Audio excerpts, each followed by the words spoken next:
Welcome to another episode of the show, everybody. I do this episode today with a spirit that is truly saddened by the state of our franchise. But before we do this reaction video and I hit play and I give you my thoughts and I pause a bunch of times and get all emotional, let me put my hat on. Because one thing I want everybody to understand before I press play on what Tyreek Hill says in this video, some of y'all know, some of y'all don't know. It's your first time hearing it. I'm ride or die for my team. I love this team, but I dislike, with all of my heart, a lot of things that are going on. So let's go ahead. Let's hit play.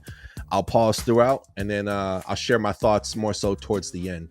Comment below, hit subscribe. Let's jump into it.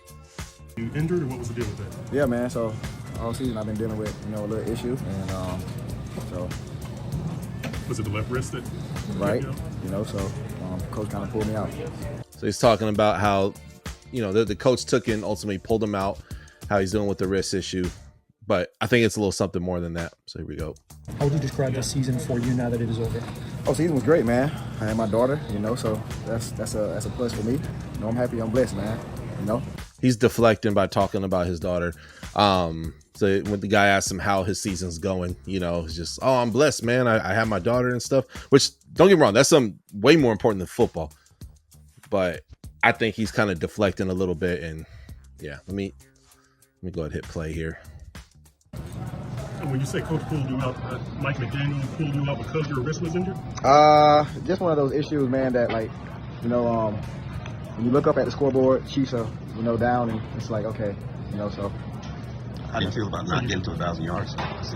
And it is what it is, man. It's life, man.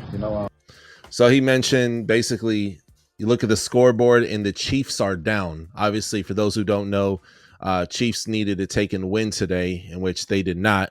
But they also had their starters and kind of resting for the playoffs and all that, right?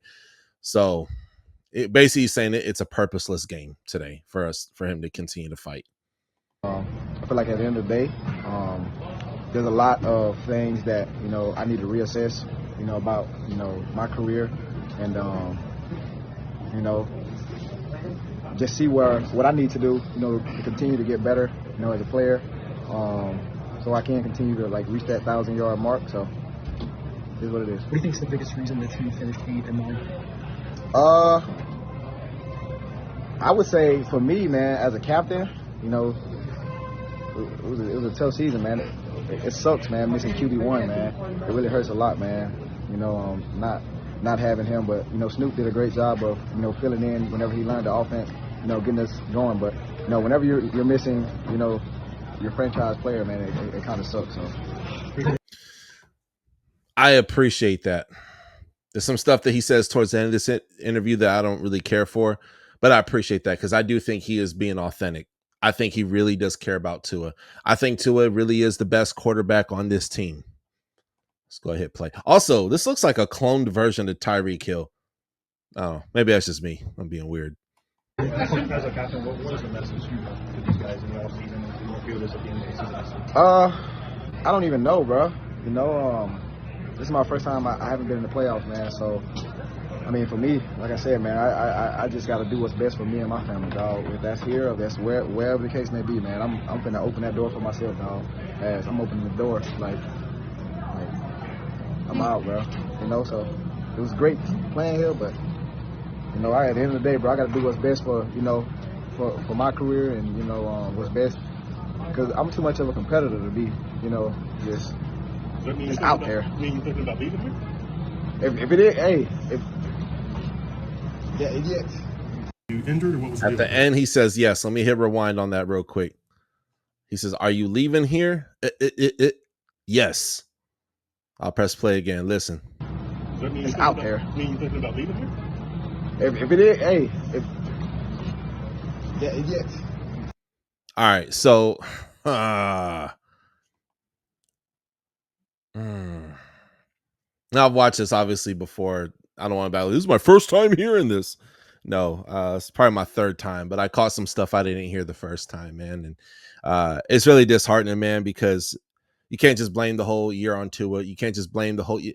There's so much blame to go around on this Miami Dolphins team. So much blame to go around. And we could blame Tua for his injuries, right? Some are his fault, some are not his fault. He plays aggressively. He's gonna play how he plays. He got that Samoan warrior spirit. Something's up with him. He had, I don't know, tobacco in his mouth. He had some not like this, chewing and spitting, and he also had his pads on the sideline. So I don't know, something is up with him, man. He looks off, and that's just my assessment. He just looks mentally off. This is a guy who we are at his mercy of him being healthy. Also, according to Stephen Ross, we got Mike McDaniel for another year. We got Chris Greer for another year. I want Mike McDaniel gone. I want Chris Greer gone. They don't know how to run a franchise. Ross, the only positive thing I could say about him, man, and this is an attack on his personal character. I try to keep things football specific, but man, he's good at opening up the pocketbook. So there ain't a situation like with the Bengals where they're scared to spend. You know what I mean? He's open to opening up the pocketbook, you know. But man, this hurts, y'all. This hurts like heck. It really and truly does, man. I love being a Dolphins fan. Look, I've done bought like 3 Dolphins hat in the last, I think within this whole season. You know, my wife got me a dope throwback, like $120, $150 starter jacket, Miami Dolphins, you know, and I knew kind of what year we were going to have. And I still am going to support this team. But one thing I want to say is that in the Teron Armstead interview, if you watch that interview, it's a post-game interview. And this is a guy who's glossy-eyed, who's hurt, who's broken, who came here to win a championship. A lot of players came here to win a championship. And let's be real, they send a message to the whole entire NFL that the Dolphins are playing around. That don't waste your time or career here. They'll give you a start in your career like an Andrew Van Ginkel, but like Andrew Van Ginkel, you're going to go on to bigger, better things. Okay? The Dolphins, look, we're going to have Tua. We're locked in. We just re-signed him. We just re-signed Mike McDaniel. This is, if there's some way out of our quarterback, our coach, Chris Greer, ooh, Mr. Ross, you got to be a boss and make some decisions. I'm not going to be one of these soft Miami Dolphins fans, sympathetics on Twitter, who's like, guys, just keep it up, hang in there. No. This is bad. This is really bad for our team. We have a quarterback who could potentially die. You know, Chris Greer, he don't know how to develop talent or scout talent, so we keep wasting our time in the draft. I'm not saying we haven't gotten good players in the draft, but and we need a coach. We need a coach who's not a soy boy. We need a coach who ain't afraid to say, hey, no, man, look, we suck today. I did a bad job making adjustments. Even when Tua was out, this guy could not make adjustments. And Tyreek Hill, I'm pissed off at what he said, but at the same time, I'm not really shocked. This guy was wearing Kansas City Chiefs gear in the hospital when his child was born. He has been throwing hints for a long time. So I've been expecting, and I think I've said on this channel that this is his last year with us. I do not see him coming back. Honestly, I don't want him back. I don't care about his brand Soul Runner and how they have awesome looking shorts. I won't even buy them. Look, man, it was fun while it was fun. Okay. But reality is we're all going to be holding our breath next year when Tua comes back again. Also, we didn't know how to tank well because we could have got Shador. We could have got Cam Ward. Hell, I'd take Jackson Dart, bro. Bring in somebody to compete with this guy.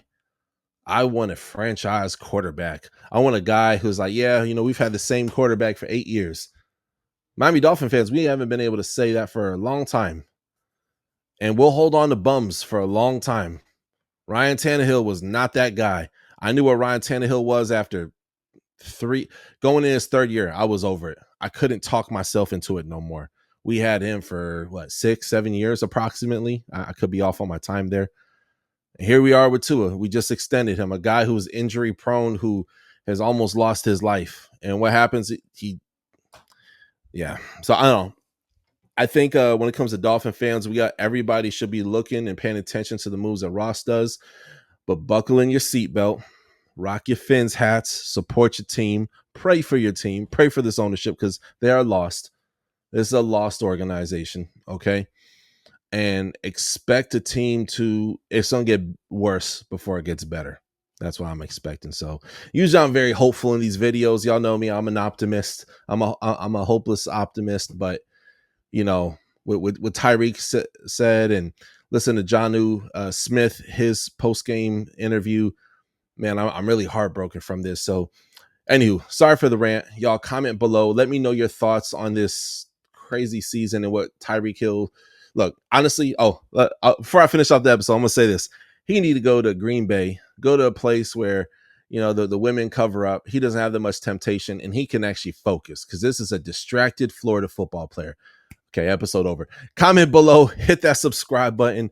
I'll see you guys on the next one, man. Fins up. And also check out my draft content. I will be live in person in human form at the Hula Bowl and the Tropical Bowl. They're both NFL draft events. And this is a big NFL draft channel usually around this time of the year. So I'll see you guys on the next one. Thank you for watching another episode of The Touchdown with Doug Smith, where we have exclusive NFL content and exclusive NFL interviews.